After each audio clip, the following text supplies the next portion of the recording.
Hello and welcome to the Gary Dunn Show for November 18th, 2024. I'm your host, Gary Smith. And on today's show, we're going to talk to Coach Dunn about this past weekend's PSAC title game and look ahead to a very exciting weekend, NCAA playoffs. That's why, Coach, I've started growing my playoff beard for you. I have not shaved since, this morning. So this is a 3-hour stubble, but it's playoff time. We'll get to that. But, Coach, Saturday, PSAC title game against Kutztown. We talked a little bit last week how complete of a team they are, and they sure showed it. It was a great game, back and forth, one-score game, but just came up a few plays short. Yeah, I don't know that we played our best football, but credit to Kutztown. Kutztown's an extremely talented team, 11-0, ranked third in the country, and they made enough plays to win. I think, we left some things out there. When we watched it Sunday morning, there was plays we could have made, but you got to give your credit to Kutztown. So, proud of the way our guys battled and competed against a good football team, but when you're playing football this time of year, everybody's good. And, we just didn't make enough plays to win and kind of ran out of time, but give credit to Kutztown. And we talked about it last week, how great it is playing meaningful football in November. We go back to the game Saturday. That first half was just back and forth, like just a war. Only 7 points scored, but a couple chances. Kutztown had a chance to get a 2-score lead. Your defense buckled down, made some plays, so you go into halftime at 7-0. What was it feeling like coming out of the locker room going into that first half? Yeah, I just thought we were too amped up. We had talked to our guys all week about it's the same as the first 9 games. Nothing's different. They're going to put 60 minutes on the clock, and we're going to go out and play football. And I just thought we pressed a little bit in the first half. We had a couple possessions where we got down inside the 40 and came away with 0 points. We turned the ball over one time at their 25. We were inside the 40 another time. The last drive of the first half, we break a quarterback draw and get called for a holding penalty. And it just seemed like we were just shooting ourselves in the foot the whole first half. So I brought the team up, at the end of the first half, said, listen, we're just not playing our ball. Come out, start the second half with a touchdown drive to tie it up 7-7. So now we're in the game. I was going to say, end of the first half, that's one of the few times I think I've seen you bring the team together on the sideline like that before. And like you said, definitely the message got through. They went down, tied up the game, 7-7. Kutztown comes back, and then it was just back and forth it basically had a feeling like whoever was going to have the ball last was going to either win the game or send it to overtime. They made the plays. We tied up 7-0, and they put a nice drive together. We had a couple mental breakdowns on that drive that aided them a little bit, but they're a good football team. So even when they took the lead 14-7, I felt like we had settled down, and we were still moving the football. When I look at the stats after the game, I think we were above 50% on third down. We moved the football. We only punted 3 times. We just shot ourselves in the foot at the wrong time. Once we crossed the 50, we kind of got bogged down. So then, we're down 14-7. I think they end up going up 21-7, if I'm not right. We score again to go 21-14.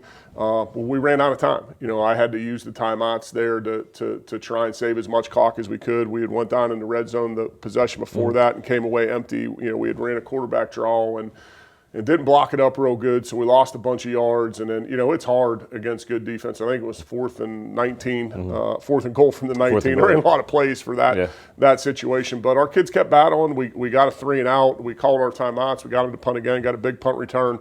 We were able to put one in the end zone, so now we got to try and get the onside kick. Obviously, just didn't come up with it. Well, I was going to bring up that series. Like you said, 4th and 19. You get down to, I think, the 3-yard line. Yeah. Turnover. But then your defense just locks it down. And what was the message to the team after the punt? Like, there was a timeout called. What do you say to the team going into that? Because you knew that's a must-score situation. Yeah, we had paced the whole drive before that. I think there was 5 minutes on the clock, and we were down 2 scores. So, offensive staff talked about, hey, we're going to have to go pace because we're going to run out of time. And, we put that first drive together. I think it's a different ball game if we put it in there because now I don't have to call all the timeouts, and there's still 5 minutes left to go in the game if the defense can get another stop. And we kind of had taken the field possession war over there. But, it just didn't work out. But, our kids battled and competed. And I tell you what a great crowd. The alumni that were back from every era. That just tells you how special Vulcan football is. They've been with us on the road. They've been with us every home game. I mean, we've been home for a month. So, I'm sure there's some wives out there saying, you got another home Cal football game. But just proud of our guys, the way they battled and competed. And, we just came up a little bit short. And then you had a chance for the onside kick. And it looked for us on the press box as you guys had it. But the onside kick, that's got to be one of the toughest plays anymore in the way they've changed the rules in the last couple of years. Yeah, and I don't think Anthony hit it the way he wanted it to. It came up a little bit short. Their kid made a nice play. We had scouted that against, I guess it was their East Stroudsburg game, that we saw something that we liked for an onside kick and had worked that this week. But at the end of the day, their kid made the play, and they were able to kneel out the clock.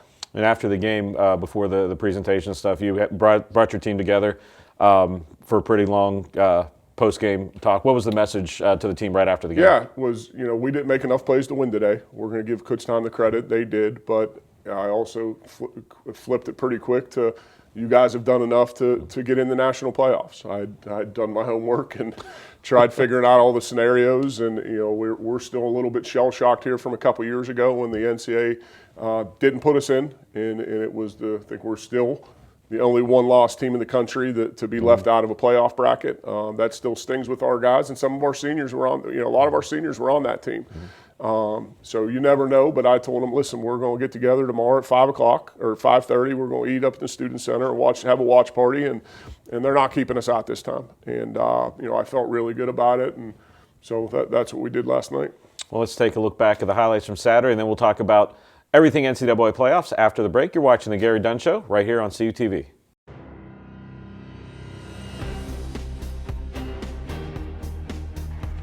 Novak looking, fires, wide open for the touchdown.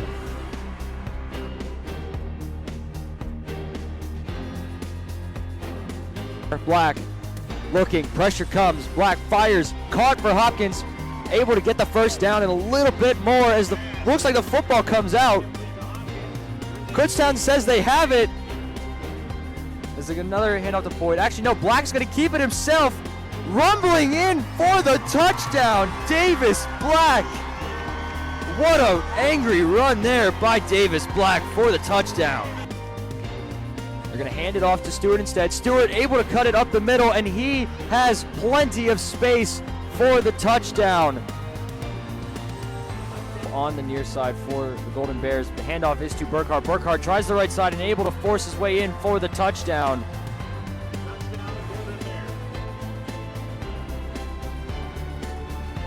He's going to fake it to McCann. Black looking, deciding to take it himself, lunges for the touchdown. Davis Black.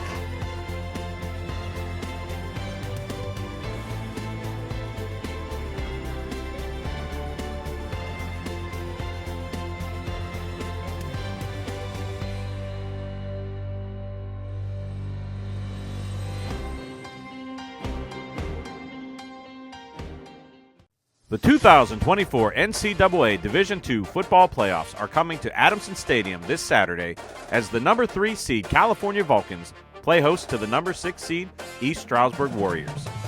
Game time is 1 p.m. and be sure to follow Cal Vulcans on social media for game day information. Can't make it to the game?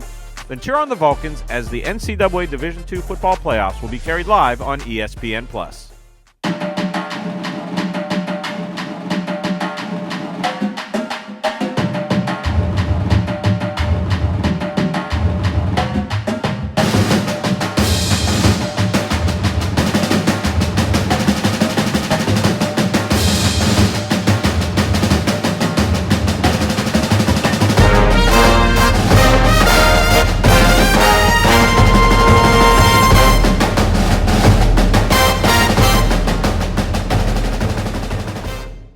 And welcome back to the Gary Dunn Show, and I'm Gary Smith along with Coach Dunn. And before we look into what's coming up this week, because it's a lot going on in Vulcan football land, let's take a look at the final week of PSAC action from the scores across crossover play. Last week in a crossover play.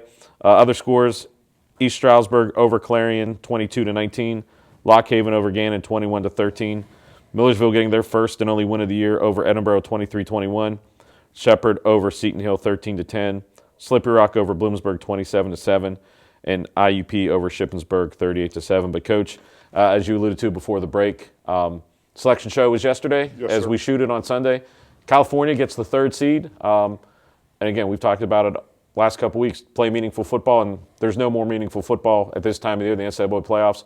What was the reaction like when your team saw the name? I mean, I think everyone had a good feeling. Sure. But But you once never you know. see, you never know. But once you see that name, what was the feeling? Yeah, no, I think our guys were excited. You know, and we talk about it all the time. You work year round for this. Mm-hmm. You know, you work year round to give yourself an opportunity to play championship football, and our guys have done that, from winter workouts to spring ball to as many guys as we had stay here this summer and work out together with our strength coach. And you know, this is why you do it, you know, to put yourself in the tournament at the end of the year. And you know, we felt good about it. You never know.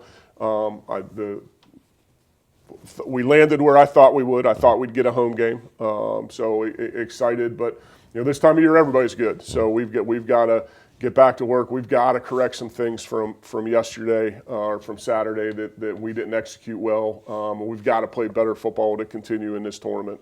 And how much? I mean, yesterday the selection show was at 5. You know, gathered at 5:30, 6 o'clock was the show.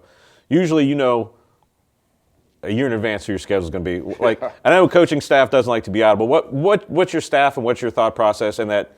You know you're in, but you don't know the opponent. What do you do there to try and prepare as best you can? There's really nothing you can do because they won't exchange film, or that we had to give our film to the NCAA 2 weeks ago. Once the regional rankings come out, and if you're in the top 10, you've got to share your film with the NCAA. But the NCAA won't share the film with you until after 6 o'clock that night. So you truly have no idea who you're playing. You know, we got a conference school that we played the past 2 years, which gives both of us, you know, some heads up, you know, their staff as well as ours, because we've played the last couple of years. So that's a bonus. But, you know, once you find out at 6, you congratulate your team, and we included our wives. All of our wives came because they're, you know, the sacrifices that they make for us to do what we do is huge. So it was important to have our wives there, and then we got to work. You know, around 6:30, you know, all the coaches were in the office, and you know, a lot of tired coaches today because they were up watching film all night. You could kind of tell I'm a little bit tired myself. But that's part of it. You know, we've got to do our work to try and give our young men the best opportunity to play good football. And if you're a Vulcan football fan, unless you've been under a rock for the past 24 hours, you know the opponent will be East Stroudsburg. As you said, Coach played them the last 2 years. Last year, last game of the regular season, basically a playoff game. Win or go home. This year, in the first round of the NCAA playoffs, we know that program's been going up and up and up. What have you seen on Phil so far? We'll start first with offense. Offense, really good. I think they've got the number one offense in the league. They're scoring over 30 points a game. They're going to do a lot of motions, a lot of shifts, a lot of personnel groups. They're going to find their one-on-one matchups and take deep shots down the field. You know, they're 10-1. You know, their only loss is to Kutztown in a one-score game against Kutztown. So they're extremely well coached offensively. They've got tight ends, they've got skill guys, they're big up front, but they're going to motion and shift you and try and get you out of place, and then they're going to take shots down the field. But you know, probably the top offense in the league right now. And switching over the defensive side, you know, what do they have? Yeah, they're giving up about 16 points a game, which is I believe is second in the league right now. Really, really talented on the back end. Their safeties and corners I think are probably the best that we've seen as a collective group. They're big up front. They got 2 big D tackles that just kind of eat space up in there, and then they've got active linebackers. They're going to run a 4 down front, pressure you on 3rd down. They'll do some 3 safety stuff and drop into coverage a little bit. Very multiple on defense as far as coverages go. But just talented, you know, and at this time of year, that's what you get. You're playing a 10-1 team that has really, really, you know, taking care of the East over there. They won their 2 crossover games, obviously. So, you know, Coach Jimmy Twigler, he's got it rolling out there. You know, the second year in a row that they're in the playoffs. Probably could have been in the year before, if I'm not mistaken. So really, really good football team. And Coach, obviously, any game this week, NCAA playoffs, comes down to a play here and there. A lot of times it's special teams. What on the third phase of the game? What do they have? Yeah, really active. Their kicker's really good. I will tell you that. Their punter, they do a kind of a rugby roll punt, and he's very effective in that. They've got good cover teams. So they're just a solid, really, really good football team. They're well coached in every phase of the game. They're going to have a couple tricks for us. They always do. So we've got to play assignment football, and we got to get back to taking care of California. I think, you know, maybe this week we were a little bit too worried about everything else. We got to worry about the play in front of us and play the next play, and get back to that. And if we do, we'll have success. And if we don't, then we won't. I mean, it's just that's how football this time of year is. But it's It's a fine line. It's a couple plays Saturday. Last Saturday being a difference. It's going to come down to a couple plays this Saturday, and we've got to step up and make those plays. I'll look at the bracket one time, and I know the coach, this is always, no coach ever likes looking at graphics, but this one's the bracket. Yeah. And the thing that sticks out to me, there are 7 teams in the NCAA regional tournament. 4 of them are PSAC teams. What does that speak to the level? Yeah, just our league is unbelievable. And, I think Indiana even had a complaint to maybe get in. At 7-3, there's a team that's 7-3 in that they beat the first week of the season. So just the balance in our league, it's you got to show up. And then we've played 3 of the top 7. We've played to 1, we've played to 2, and we've played to 4.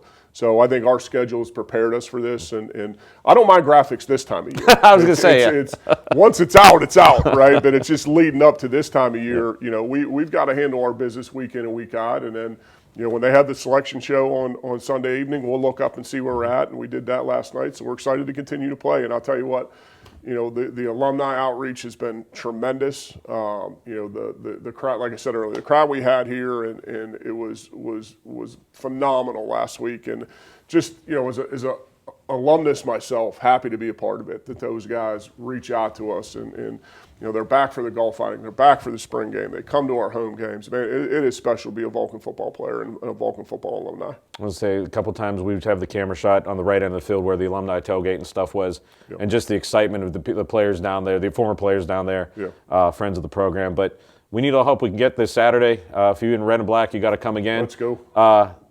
The game's at Adamson Stadium, as has been for the last month and a half, it seems. The time is different. It's 1 o'clock at Adamson Stadium. NCAA timing is at 1 o'clock. You can watch the game live. It's on ESPN3 this week. A lot of details still to be determined, but you will be able to get the game on ESPN3. But really, Coach, the best way to watch it is to be at Adamson Stadium. Live and in person. And it's going to be, you're going to want to get your cow hoodies out. It's going to be a little cold on Saturday, but a little chilly, but just how much do we need the fans? I can't thank our fans enough for what they've done and how they supported this. And we're going to ask you to come out one more week to cheer this bunch on. It's a great atmosphere. The tailgates are going to be rolling. We've pushed the game back to 1 o'clock to give you an extra hour of tailgating. My wife and daughter last Friday night were cooking for the tailgate, and I told them, well, you're going to have to do this again next weekend because we're going to be hosting. So they'll be there. I know our football alumni will be there, but come up and enjoy. This is big time college football. 2 really, really good teams that know each other are going to go at it Saturday at 1 o'clock. When you're preparing your tailgate with the weather, maybe have a couple stews, some chilies, some hot stuff. But again, 1 o'clock Saturday. For all the game day information and stories leading up to it, don't hesitate to go to calvulcans.com or calvulcans on all your social media. But Coach, you have to blackout this week. We're in all black. Let's go. So wear your black. So that's a change. Make chili, wear black, cheer on the Vulcans. So for Coach Dunn, I'm Gary Smith. We'll see you Saturday versus East Stroudsburg, 1 o'clock NCAA playoffs.